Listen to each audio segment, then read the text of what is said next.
नमस्कार, CTET club में आप सभी का स्वागत है। आशा है कल की वीडियो आप लोगों को अच्छी लगी होगी। तो उसी के अकॉर्डिंग हम नेक्स्ट वीडियो आपको प्रोवाइड कर दे रहे हैं। ठीक है, तो आज सुबह के क्वेश्चन में कुछ भाज्य संख्याएं से रिलेटेड कुछ क्वेश्चंस आए थे जिसमें बहुत सारे बच्चे गलती किए थे। ठीक है, तो उन्होंने 2 को ही भाज्य संख्या माना था।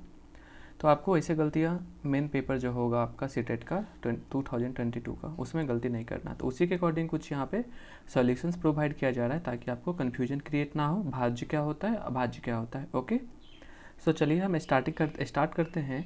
भाज्य संख्या किसे कहते हैं? आप यहाँ पे देख रहे होंगे जो संख्याएं स्वयं तथा एक के अलावा किसी अन्य संख्या से विभाजित होती है, ठीक है, ऐसी संख्याएं को भाज्य संख्या कहते हैं। जैसे एग्जाम्पल में आपका हो गया 4, 6, 8, 9। ठीक है, तो इसका क्या हो रहा है, इसका केवल 2 गुणनखंड नहीं है, इसका 2 से ज़्यादा गुणनखंड है। ठीक है, तो 2 से ज़्यादा फैक्टर कह सकते हैं। तो 1 है, 2 है और 4 खुद ही है। तो एक 2 से ज़्यादा हो गया तो ये बन गया आपका भाज्य संख्या। इसमें भी आप देख लीजिए 1 है, 2 है और 3 है, फिर और 6 भी है। ठीक है, और इसमें अगर आप देखें तो 1 है, 2 है, 4 है और 8 है। और इसमें अगर आप देखें तो 1 है, 3 है और 9 है। ठीक है, तो यहाँ पे आपने क्या देखा, यहाँ पे सारे के सारे जितने भी फैक्टर्स है मोर देन 2 है। ठीक है, तो मोर देन 2 होने के कारण सारे के सारे संख्या क्या कहलाए, अभाज्य संख्या कहलाए। ठीक है, चलिए नेक्स्ट टॉपिक पे चलते हैं। नेक्स्ट टॉपिक आपका है जिन संख्याओं के केवल 2 और 2 गुणनखंड होते हैं ऐसी संख्याओं को अभाज्य संख्याएं कहते हैं। ठीक है, तो अभाज्य संख्या किसको कहते हैं? जैसे जिसका केवल और केवल 2 गुणनखंड हो। जैसे एग्जांपल में आप लीजिए 2, तो 2 किसका है, 1 है और 2 है। ठीक है, अगर बात करें 3 किसका है, 3 का फैक्टर सॉरी क्या है, तो 1 है और 3 है। 5 लीजिए, 5 का फैक्टर क्या है, 1 है, 5 है। दैट मीन्स इसमें देख रहे हैं आप कि इसमें केवल और केवल 2 ही फैक्टर इसके हैं। ठीक है, वो टेबल एक 1 के टेबल में आ रहा हो, ठीक है, और ये खुद के टेबल से वो कट रहा है। खुद के टेबल में तो कोई भी संख्या है तो वो 1 में तो आएगा ही आएगा और खुद के भी टेबल में भी तो आएगा। तो सिर्फ वैसे ही संख्या को आपको चूज करना है और उसी संख्या को क्या कहते हैं, अभाज्य संख्या कहते हैं। ठीक है, चलिए तीसरा हम आते हैं, सह अभाज्य संख्या क्या होता है? तो ऐसी संख्या को सह अभाज्य संख्या कहते हैं जिसका HCF क्या होता है, 1 होता है। ठीक है, यहाँ अभाज्य लिखा हुआ है तो इसका मतलब ये नहीं है कि वो संख्या जो होगा वो अभाज्य संख्या ही होगा। तो वो दोनों संख्या में कोई भी संख्या हो सकता है। जैसे यहाँ पे ले लीजिए, यहाँ 11 है जो कि अभाज्य संख्या है, 24 है जो कि भाज्य संख्या है। ठीक है, तो ऐसा एग्जाम्पल देके घबराना नहीं है कि जो है इसका एग्जाम्पल को प्राइम नंबर्स का या सह अभाज्य संख्या का, कि इसमें जो है एक भाज्य संख्या आ गया और एक अभाज्य संख्या आ गया। तो कोई भी कुछ भी हो सकता है, उसको आपको प्राइम नंबर्स कह सकते हैं, सहभाज्य संख्या। केवल और केवल आपको ये देखना है कि उस दोनों को डिवाइड करने के बाद उसका HCF निकालने के बाद आपको क्या आता हो, 1 आता हो। ठीक है, तो चलिए हम चेक कर लेते हैं इसका HCF 1 आता है या नहीं। जैसे कि आपका एग्जाम्पल है 9 है, ओके, और 25 है। ठीक है, तो 9 को 25 से हम डिवाइड कर लेते हैं। 9 2 जा 18, 7, 9, 7 1 जा 7, 2 7, 2 3 जा 6, 1 एंड 2, 1 2 जा 2। ओके, तो यहाँ आप देख रहे हैं क्या, इसका HCF क्या आ गया, इसका HCF आपका आ गया 1। ओके, तो ये तो प्रूव हो गया कि वो नंबर कोई भी हो सकता है, वह अभाज्य भी हो सकता है और भाज्य भी हो सकता है। ठीक है, तो चलिए आगे एक और एग्जांपल इसमें देख लेते हैं। ठीक है, आपका एग्जांपल एक है 11 है, 24 है। ठीक है, 11 और 24 को हम चेक करते हैं।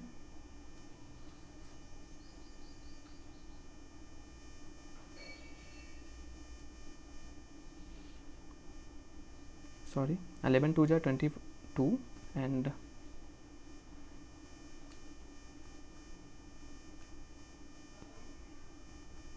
ओके, तो यहाँ पे भी आप क्या देख रहे हैं कि फाइनली ये इसका HCF क्या आ गया, इसका भी HCF क्या आ गया, 1 ही आ गया। तो ठीक है, आशा है यहाँ तक आपको जो है समझ में आ गया होगा। ठीक है, कि हम लोग जो है भाज्य किसको कहते हैं, अभाज्य किसको कहते हैं और सह अभाज्य संख्या किसको कहते हैं। ठीक है, चलिए नेक्स्ट चलते हैं नेक्स्ट टॉपिक पे। आपका नेक्स्ट टॉपिक आपका आता है युग्म अभाज्य संख्या। ठीक है, तो युग्म अभाज्य संख्या हम किसको कहते हैं। ओके, ये आपका युग्म अभाज्य संख्या।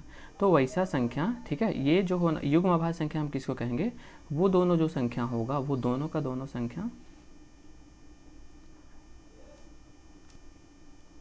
अभाज्य संख्या होगा। और चलिए हम इसको और इसके बीच का अंतर क्या होना चाहिए, वो 2 होना चाहिए। ठीक है, 11 और 13 के बीच का अंतर कितना होना चाहिए, 2 होना चाहिए।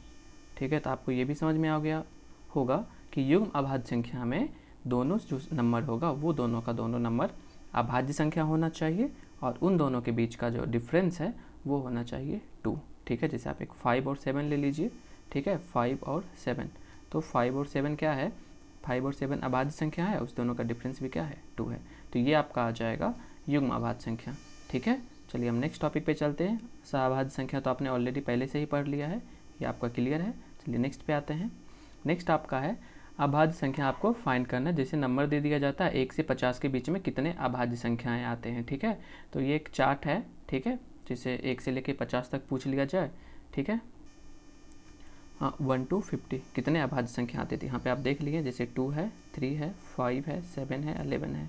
ठीक है, इस तरह से अगर आप जा रहे हैं तो टोटल 13, 17, 19, 23, 29 लगभग 47 तक आपका ये नंबर अभाज्य संख्या जाएगा। तो आप इसको काउंट करेंगे तो 1 2 3 4 5 2 जा 10 3 जा 15, टोटल कितने नंबर आ गए अभाज्य संख्या के, 50। ओके, तो इस तरह से यहाँ पे क्वेश्चंस दिए जाते हैं। तो आपको फाइंड करना है कि अभाज्य संख्याएं हम निकाल लेंगे कैसे। जैसे 2 है, 2 एक 1 के टेबल में आ रहा है और एक 2 खुद के टेबल में आ रहा है। ठीक है, 13 है, 13 1 में आता है और एक 13 खुद में आ रहा है और किसी टेबल में नहीं आ रहा है। ठीक है, और इसका मोर देन 2 फैक्टर नहीं है। ठीक है, उसी को अभाज्य संख्या कहते हैं। तो एक ये चार्ट का स्क्रीनशॉट आप रख सकते हैं। ठीक है, चलिए नेक्स्ट टॉपिक पे चलते हैं। आपका नेक्स्ट टॉपिक है वो गणितीय वस्तुएं जिनका उपयोग गिनने, मापने और नामकरण करने के लिए किया जाता है, उन्हें संख्या कहते हैं। तो ये आपका संख्या का डिफिनीशन हो गया। ये तो पूछने वाला है नहीं इस एग्जाम में। एग्जाम में आपको क्या पूछा जाएगा, बताइए प्राकृत संख्या किसको कहते हैं। ठीक है, एग्जाम्पल में आपको दे देगा, मान लीजिए 1 2 3 4। ठीक है, और एग्जाम्पल में दे देगा 0 1 2 3। ठीक है, अगर इसमें दिया जाए, ठीक है, अगर तीसरा ऑप्शन दे दे बोथ और फोर्थ ऑप्शन दे दे नन ऑफ दीज। ठीक है, तो इसमें आपको कैसे फाइंड करना है कि प्राकृत संख्या किसको कहते हैं। तो प्राकृत संख्या जो कि 1 से स्टार्ट होता है उसी को क्या कहते हैं, प्राकृत संख्या कहते हैं। ठीक है, और 0 से जो संख्या स्टार्ट होता है उसको क्या कहते हैं, पूर्ण संख्या कहते हैं। ठीक है, यहाँ पे पूर्ण संख्या क्या है, 0 से स्टार्ट हो रहा है, प्राकृत संख्या क्या है आपका 1 से स्टार्ट हो रहा है। ठीक है, सम संख्या किसको कहते हैं, सम संख्या तो आपने बचपन से ही पढ़ा होगा, ये तो लगभग सारे बच्चे को आता ही होगा। सम संख्या हम उसको कहते हैं जो कि जिसके यूनिट डिजिट पे कह सकते हैं, सॉरी, या तो वो संख्या कोई भी संख्या ले लीजिए, जैसे 0 2 4 6 8 जिसके यूनिट डिजिट पे हो तो वो नंबर होता है, या जनरली कहते हैं 2 से डिविजिबल हो जाना चाहिए। हाँ, जनरली हम लोग ये जानते हैं। ठीक है, तो उसको सम कहते हैं, जो 2 से डिविजिबल नहीं होगा उसको विषम कहते हैं। ठीक है, पूर्णांक संख्या किसको कहते हैं, इसको आगे हम डिटेल में पढ़ेंगे। ठीक है, भाज्य आपने पढ़ लिया है, अभाज्य आपने पढ़ लिया है, सअभाज्य आपने पढ़ लिया है, परिमेय अपरिमेय संख्या ये सारे के सारे हम नेक्स्ट आगे वाले टॉपिक में देखते हैं। ठीक है, चलिए नेक्स्ट टॉपिक पे आते हैं, पूर्णांक संख्या। तो पूर्णांक संख्या उसको इंग्लिश में कहते हैं इंटीजर नंबर। ठीक है, तो धनात्मक, ऋणात्मक और शून्य से मिलकर बनी हुई संख्याएं को क्या कहते हैं, पूर्णांक संख्या कहते हैं। तो वो कोई भी हो सकता है, जैसे -5 हो सकता है, -4 हो सकता है, आपका 0 हो सकता है, आपका 1 हो सकता है, आपका 2 हो सकता है, तो कोई भी संख्या। ठीक है, तो यहाँ पे एक आपने देख लिया होगा, शून्य पूछेगा धनात्मक है या ऋणात्मक है, तो शून्य तो ना तो धनात्मक है और ना ही ऋणात्मक है। ठीक है, चलिए, तो यहाँ आपको पूर्णांक संख्या भी फाइंड हो गया होगा कि पूर्णांक संख्या धनात्मक, ऋणात्मक और शून्य से मिलकर बनी हुई संख्या क्या होता है, पूर्णांक संख्या कहलाता है। आगे चलते हैं परिमेय संख्या। परिमेय संख्या को इंग्लिश में कहते हैं रैशनल नंबर्स। ठीक है, परिमेय संख्या कोई भी नंबर हो जिसको आप p/q के फॉर्म में लिख सके। ठीक है, जैसे मान लीजिए आप कहिएगा जो 1/2 है ये परिमेय संख्या है, हम बोलेंगे ठीक है। तो आप कहिए, दूसरा एग्जाम्पल अगर आप ले लेते हैं, जैसे 5 है, तो बहुत सारे बच्चे कहते हैं ये तो p/q के फॉर्म में नहीं है, तो ये परिमेय संख्या कैसे हुआ। नहीं, कोई भी नंबर हो, ठीक है, उसके नीचे में हमेशा 1 रहता ही रहता है।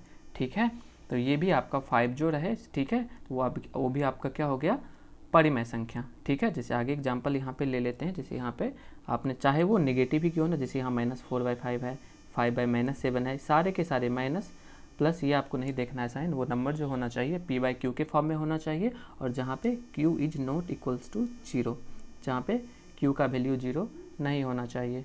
ठीक है। आगे नेक्स्ट चलते हैं, जैसे यहाँ पे एग्जांपल है √25 और √225, ठीक है। आप √25 को क्या लिख सकते हैं, √25 को आप लिख सकते हैं 5 × 5, ठीक है। तो इसका रूट से निकलेगा तो एक सिंगल 5 बचेगा, और इसको भी क्या कह सकते हैं आप, इसके नीचे में कुछ नहीं तो 1 लगा के आप इसको परिमेय संख्या बना सकते हैं। तो √25 भी आपका क्या हो गया, परिमेय संख्या। ओके, चलिए तो नेक्स्ट टॉपिक पे चलते हैं। नेक्स्ट टॉपिक आपका है पूर्ण संख्या किसको कहते हैं। पूर्ण संख्या आपको पहले ही बता दिया गया था कि 0 से लेकर अनंत तक की सारी संख्याएं क्या कहलाती है, पूर्ण संख्या कहलाती है, ठीक है। पूर्ण संख्या 0 से शुरू होती है और अनंत तक चलते रहती है। चलिए नेक्स्ट आपका है अपरिमेय संख्या। तो परिमेय आपने समझ लिया होगा कि परिमेय क्या कहलाता है, कि जिसको आप p/q के फॉर्म में लिख सकते हैं, जहाँ पे q का वैल्यू जो होना चाहिए वो 0 के बराबर नहीं होना चाहिए, ठीक है। तो 0 से ज़्यादा होने चाहिए, 1 2 3 4 कुछ भी हो सकता है, ठीक है। चलिए, तो अपरिमेय संख्या कहता है क्या, जिसको आप p/q के रूप में नहीं लिख सकते हैं, ठीक है। जिसको आप किस में नहीं लिख सकते, p/q के फॉर्म में आप नहीं लिख सकते हैं। जैसे आप लीजिए एग्जाम्पल में लीजिए √3 को आप तोड़ सकते हैं, नहीं, √3 का √3 रह जाएगा, ठीक है। ऐसे तोड़ना भी है तो आप डेसिमल में ला सकते हैं, इसका वैल्यू आएगा, ठीक है। तो ये आपका क्या हो गया, अपरिमेय संख्या हो गया। √7 आपका हो गया, ठीक है। तो √7 भी आपका क्या हो गया, परिमेय संख्या हो गया, ठीक है। √11 √17 √105 √207, तो इस तरह का संख्या जिसको आप p/q के फॉर्म में नहीं लिख सकते हो, ठीक है, वो संख्या आपका क्या हो जाएगा, अपरिमेय संख्या। जैसे यहाँ पे कुछ इम्पोर्टेंट, जैसे 22/7, ये आपका क्या हो गया, अपरिमेय संख्या, ठीक है। चलिए, तो लगभग आपका इस टॉपिक से जितना भी क्वेश्चंस पूछा जाता है वो क्लियर हो चुका होगा, ठीक है।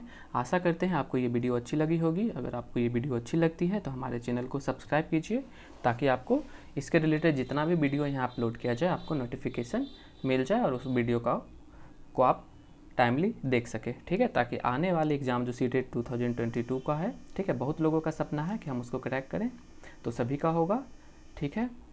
तो चलिए, बस आज के लिए इतना ही। आपका दिन शुभ हो।